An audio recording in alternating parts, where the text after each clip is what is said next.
in order for us to grow, you have to be uncomfortable. Not waiting on the words or no statements. Just offer up your hand if I fall. Arrested by the fear of my failures. Was never drawn to this. Guess I was born for this. Deserving of a seat at the table. So quick to shy away from the truth. And calling us the worst generation. Can't wash away the sins of your youth. Thank you for coming, man. Appreciate you.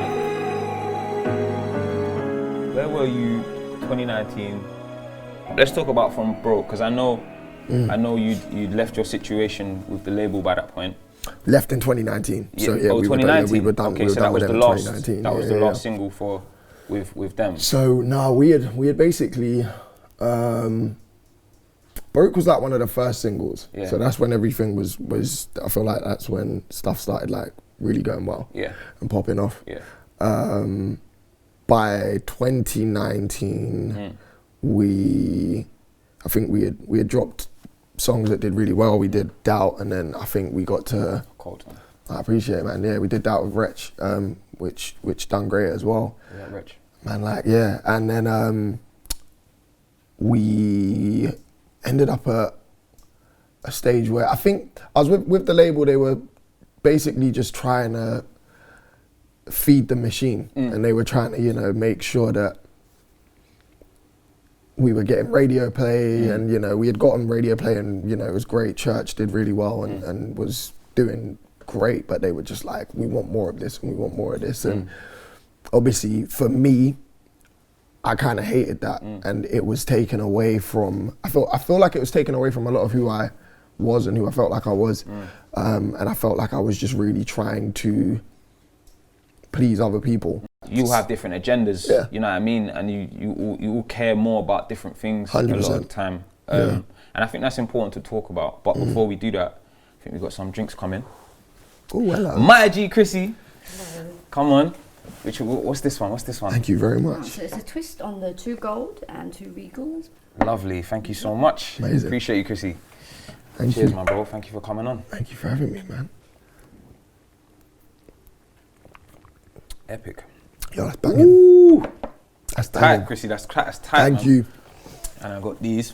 Dope. So whilst we talk, that's for you. Sick. How confident are you in your drawing skills, bro? Do I'm you not- want a pencil first? Let And then me you take go pencil written pen at and the then end, yeah, I've or not do you want to drawn just go in- straight pen? I'm starting pencil. Pencil, for yeah? sure. I've not Come drawn on. in ages. Wow. Yeah.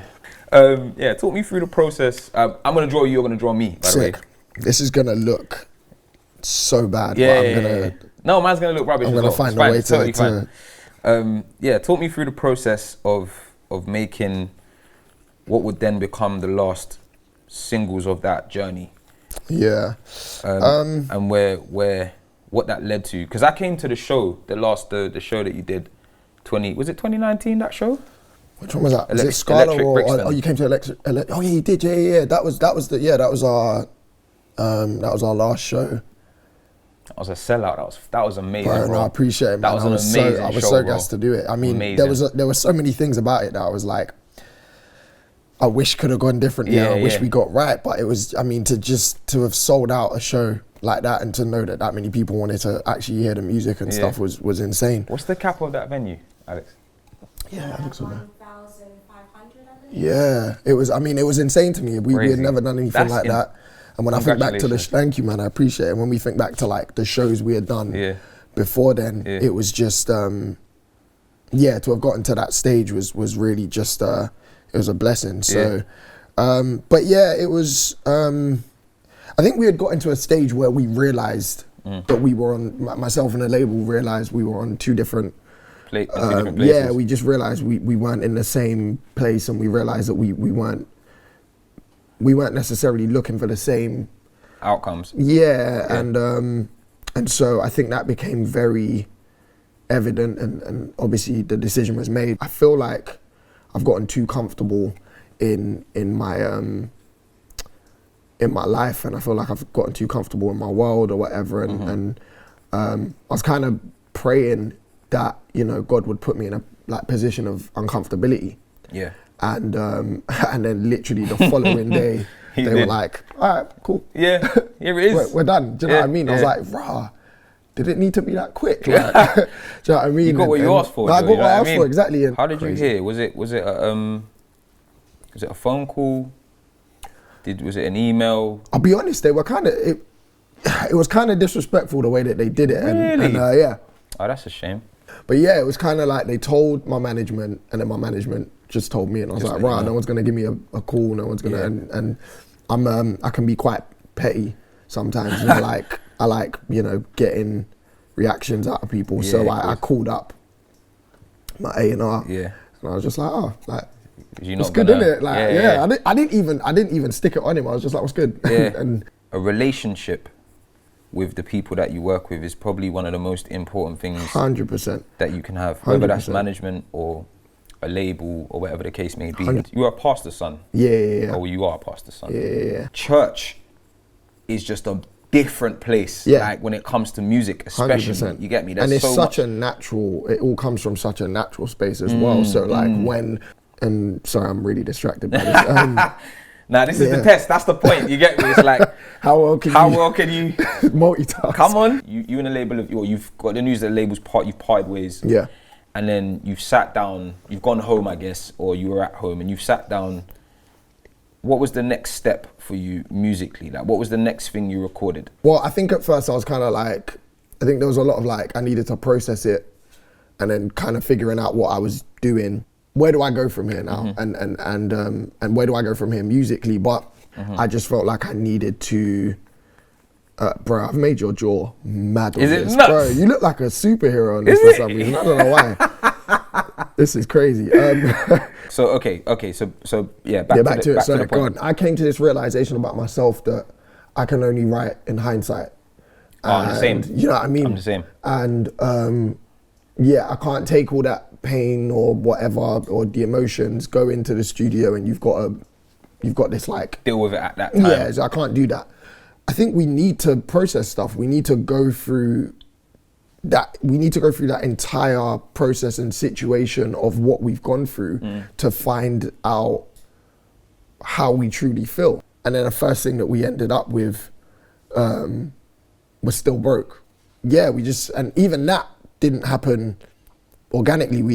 Well, it did happen organically. We ended up doing a session for we did a full day session and we ended up with nothing. Okay. And I mean, that happens sometimes. 100%. We did the session and nothing came out of it, and I end up just going to the keys. I just go to the piano before we were going out. You said you did a bunch of sessions at that time. we had done a few, and how soon was this after? It might have been like a month or two after. Like it You really think- was a quite a large space. It was like a Decent little time. it was a decent. Do you feel space like time. you needed that time? Definitely, because Kind of decompress a little bit. not only was that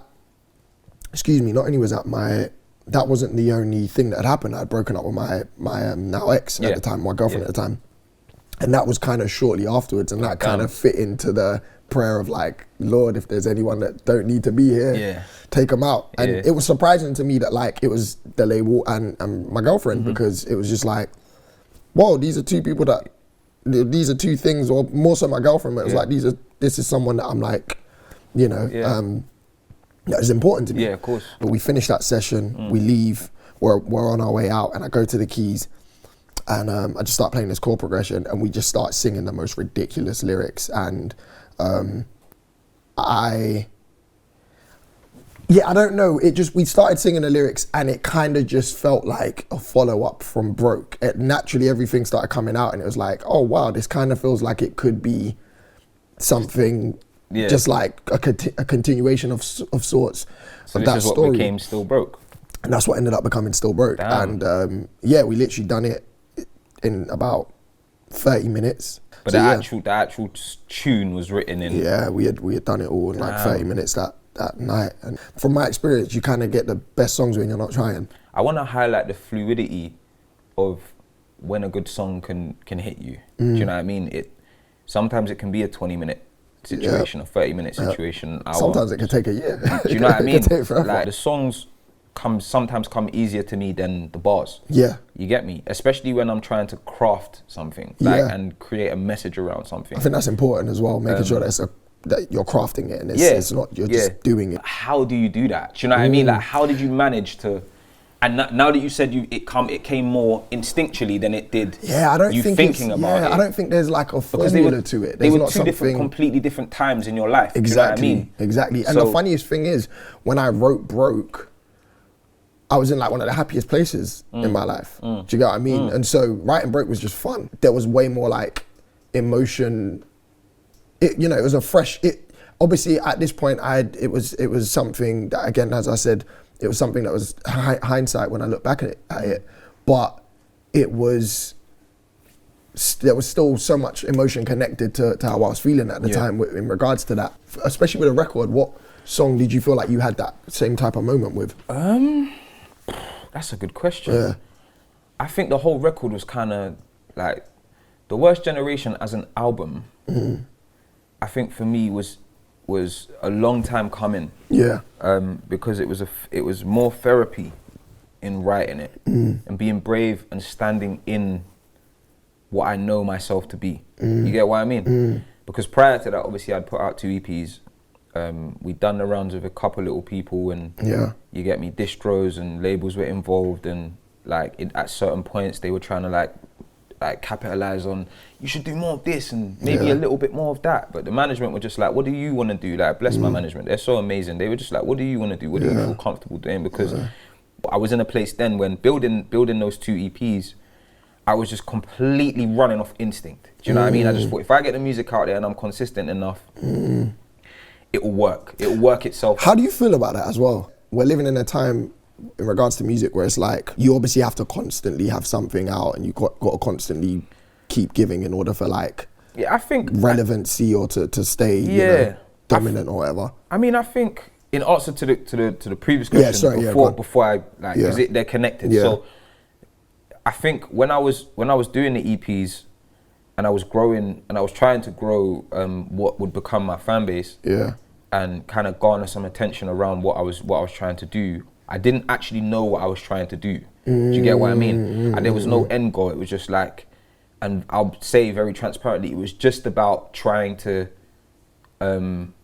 be myself, but still garner more attention. So I'm trying to amplify what I already am. You get me? I'm diving more into the beliefs and the morals and the things that I think about. But the point is there was no end goal. Do you know what I mean? It wasn't like, I'm not making songs thinking, I'm gonna make an EP. I'm not making songs thinking, I'm just making songs in a certain period of time, and those songs all just happen to fit together because I'm being so honest. I need more musicians around me. I need more producers around me. I need more people that can help me facilitate this message and this thing that I'm trying to do. And at this point, I still don't know what it is.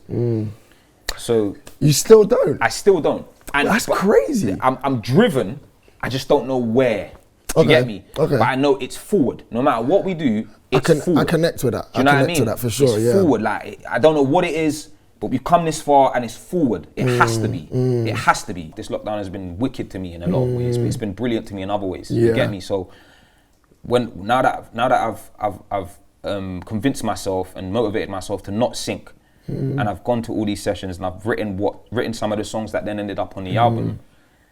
That's when the album started to kind of reveal itself to me. That's why I resonate with what you said so much about being uncomfortable, because I didn't know what the next step was. You get me? I didn't understand what it then would turn into. Do you get what I'm saying? That type of thing became became a revelation to me, I guess, soon after that whole situation happened, of like, in order for us to grow, you have to be uncomfortable. You cannot grow, you cannot move forward, you can't.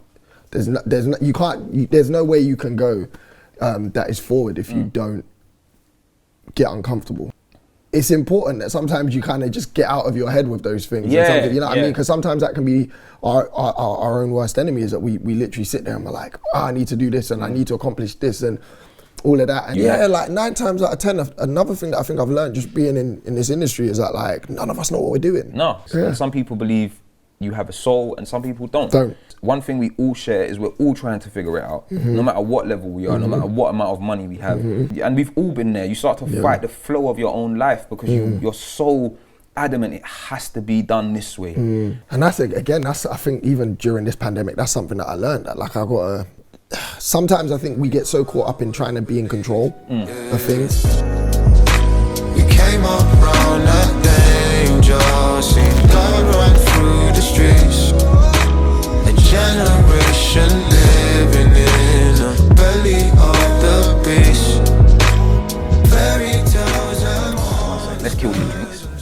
Oh, is it? Oh, flip. Secrecy in the background with the next round. All right.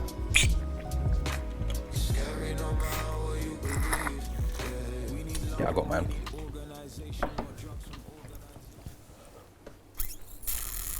Nine, 8, 7, 6, 5, 4, 3, 2, 1. You got it? Really? The way I'm gonna need to piss after this. Amazing. Yes, please, Chrissy. Excuse me. Legend. Thank you so much. You're a Cheers. Now that I know these are gonna keep coming, I'm gonna drink faster. Appreciate it. Thank you. And we got bamboo straws this time. Love that. Oh, that's really good. That's tight.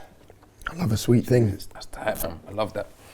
Yeah, so somebody super wise and somebody I love like very much once said to me, like, think about your career like the ocean. Like on the surface, waves are crashing about and the current is moving and it can't be controlled. And then every now and again, waves will build and they'll crash into land and it will change the landscape. You have to understand, all right, cool, my landscape is changing, whether it's like leaving my label or whether it's breaking up with my girl or whatever the case may be. My landscape is changing. Yeah. It's not for the better, so it sinks me. And I feel like I need to wait for this to all stop before I do this. Do that, yeah. And it's just important to know like where your strengths lie, where your weaknesses lie, and know that the uncomfortable place is sometimes the best place for you to be to learn what your future looks like. The most important part of that is always going to be the journey and the experience that you have to go through to get to a certain place. So you know, and I guess because we live in a generation now though where everything either looks like or is just this idea of having it immediately and getting it, you know, even with like relationships and stuff, people don't put the type of work into it anymore that they should be doing because they want to have the person that they have in their mind, or they want to have all these things like immediately, and the same with career and all of that sort of stuff. So basically, we had been working on a project for like maybe 3 years. I think we ended 2019 with Still Broke. And then we were like, all right, cool, because my producer, Josh Grant, moved to LA. Big up, Josh. So we were like, all right, cool, let's go LA and finish off this record. I had to go on tour like shortly afterwards. You toured with Alan Stone? I toured with Alan Stone, Let's talk a little bit about touring then. Yeah, touring for me has always just been my favorite and almost most important part of, like when I started, we pretty much were like on the road for about 3 years. When I actually did my first 2 EPs, my first one I did in uni, we literally toured off of that for like 2 years. And then during that time we made the second Sound Experiment. When we were working on those records, I made the Sound Experiment as an excuse to not need to be pigeonholed. Yeah. And to like, because I didn't know who I was as an artist. So I was like, all right, let me just make something called the Sound Experiment so I can make whatever I want. Yeah. And then when I'm ready to actually create something that feels like, once I know who I am, let me dive into that. All right, so talk to me a little bit, try your best to talk to me a little bit about what the process was like. Because I genuinely want to know what the process was like for you working on The Worst Generation with me. What was your first thought when I said, bro, I want to write a song with you for my album? I think it was a text I sent you. Yeah, I know for us it had been in a like pipeline to like to work on something for a very long time. So I was gassed when I got the message, and I was like, all right, cool, I need to prioritize this and make sure we can get this done. yeah, you're the truth. Do you know what I mean? And, thank you so much. And I think in the sort of, I guess, musical environment that we live in this country as well, it's always a breath of fresh air to like see people like you or like Coach and you know, we speak about this all the time, but like I love seeing guys like you because we're not like, you're not sticking to the norm, you're not like trying to do what everyone in this country is doing, but at the same time you're not trying to do what anyone else is doing, and it's just fresh. Sometimes it's so hard to know where you are as an artist and where you stand with the people you actually have some kind of rapport with. I think ultimately for me it was easy to kind of reach out because of how much your music resonated. I think we ended up doing writing a song in like the last maybe 40 minutes of the session. It was easy to do. I mean, you're super easy to work with. No, I do you know appreciate what I mean? that, man. Same with you, and I love those types of sessions because it's organic and it's you're not. One thing I really hate is feeling like I'm working. Yeah. If anyone ever makes me feel like I'm working, I'm just gonna be like, I don't want to do this. Let's swap. Oh, I didn't get a chance to put pen on it. This is the bit. This is what we're really here for. This is what we're really here for. Do you know what? I'm gonna slide this across the table. This is a bit mad because I feel like we're actually seeing what we see. So if I look dead in this, I'm cussing you, bro. Hold on. This is a hard ring, by the way. I appreciate it, man. Right. On three. 1, 2, 3. Yo, hey, this is hard. I took such an L. You can't show that to anyone. This is crazy. I know, you have to go over this. You have to go over this with your pen. So I'm going to show them mine whilst you finish that. God. This is Samm Henshaw. It's what Samm Henshaw looks like in my head. Look at the camera. Look up. Oh, flip. That's what you meant. That's what Samm looks like in my head. All right. Let me see. I mean, you have a smaller head than me in that, but what camera am I looking at? I'm looking this way. Oh, this one's. Oh, thank you, man. Love, bro. Appreciate it. Oh, thank you. No, no worries, man. Thank you for coming as well. Thank you for having me, man. Oh, thank you. These are great. Chrissy. Thank you, Chrissy. My God. Listen, Chrissy, the G. Cheers. Thank you. I'm surprising myself, I'll be honest. I think I'm alright. You've done a much better job than me, man. I'm surprising myself. Oh.